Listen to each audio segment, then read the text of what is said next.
What homeless people eat to survive every day. Finding food without money is a skill that millions of homeless people have mastered. They eat every day not by luck, but by understanding a system that wastes almost half of everything it produces. These are their methods. Food banks form the backbone of homeless nutrition. There are over 30,000 food banks and pantries across America. Most require no proof of address or income. You show up and you receive food. The challenge is knowing schedules. Each location operates on different days and hours. Experienced homeless people keep mental calendars and rotate between multiple food banks throughout the week.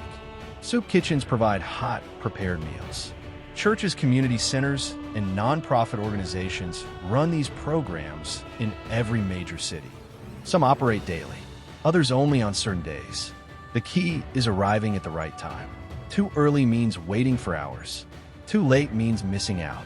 15 to 20 minutes before opening is usually optimal. Bakeries follow predictable waste cycles. Bread and pastries that do not sell by closing time cannot be sold the next day. Some bakeries donate to shelters. Others throw everything away. But many employees will hand items directly to someone who asks politely at the right moment. Building relationships with bakery workers creates consistent food sources. Grocery stores discard enormous quantities of food daily. The timing depends on the department. Bakery items cycle out every evening. Dairy gets pulled 2 to 3 days before expiration dates. Produce is discarded when it looks imperfect, even though it remains nutritious. The important thing to understand is that sell-by dates are not safety dates. They are quality estimates set conservatively by manufacturers. Most food remains safe for days or weeks beyond the printed date. Homeless survivors learn to evaluate food directly using sight and smell rather than trusting labels. Fast food restaurants generate waste at predictable times. Shift changes and closing time produce surplus food that must be discarded. Pizza shops have unclaimed orders. Burger places have sandwiches that sat too long under heat lamps. Some employees throw food directly into trash. Others quietly leave it beside the dumpster or hand it to people waiting nearby. College campuses are gold mines for food. Dining halls overprepare for every meal. At the end of service periods, large quantities remain. Some schools allow anyone to eat leftovers rather than waste them. Dormitory areas become especially abundant at the end of semesters when students throw away unopened pantry food while moving out. Restaurants with buffets face the same problem as college dining halls. Food prepared for the buffet cannot be reserved once service ends. Workers must discard it. Timing visits to coincide with buffet closure can yield significant food. Foraging supplements other food sources. Fruit trees grow in urban areas more often than people realize. Apples, pears, figs, and citrus appear in parks, abandoned lots, and residential neighborhoods. Many homeowners do not harvest all their fruit. It falls and rots while nearby. People go hungry. Careful harvesting when property owners do not object provides free nutrition. Wild edible plants grow in every city. Dandelion greens are nutritious and grow everywhere.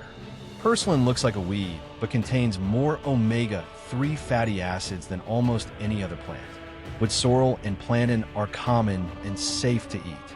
Learning to identify these plants adds variety and vitamins to a diet heavy on processed food. The social network matters as much as knowing locations. Homeless people share information constantly. Someone who found a good food source tells others. Someone who received extra from a food bank shares with someone who missed the distribution. These informal networks create resilience that individual strategies cannot match. Some homeless people build relationships with restaurant workers and grocery employees. What starts as politely asking for discarded food becomes a regular arrangement. Workers save items for specific people they have come to know. These relationships provide consistent, reliable food access. Nutritional balance requires deliberate effort. Finding calories is easy. Finding complete nutrition is harder. Food banks and soup kitchens often provide carbohydrate-heavy meals. Bread, pasta, and rice fill stomachs, but lack protein and vitamins. Smart survivors prioritize protein when available. Canned beans, peanut butter, and any meat provide what bread cannot. They make deliberate efforts to obtain vegetables and fruit, knowing that vitamin deficiencies develop slowly, but cause serious problems over months. Hydration is free but requires attention. Dehydration causes weakness, confusion, and poor decisions. Public restrooms with working sinks provide unlimited clean water. Carrying a refillable bottle and drinking regularly prevents problems before they start. This system works because waste is built into how food moves through our society. The same surplus that feeds homeless populations represents massive inefficiency. Understanding this changes how you see expiration dates on your own groceries.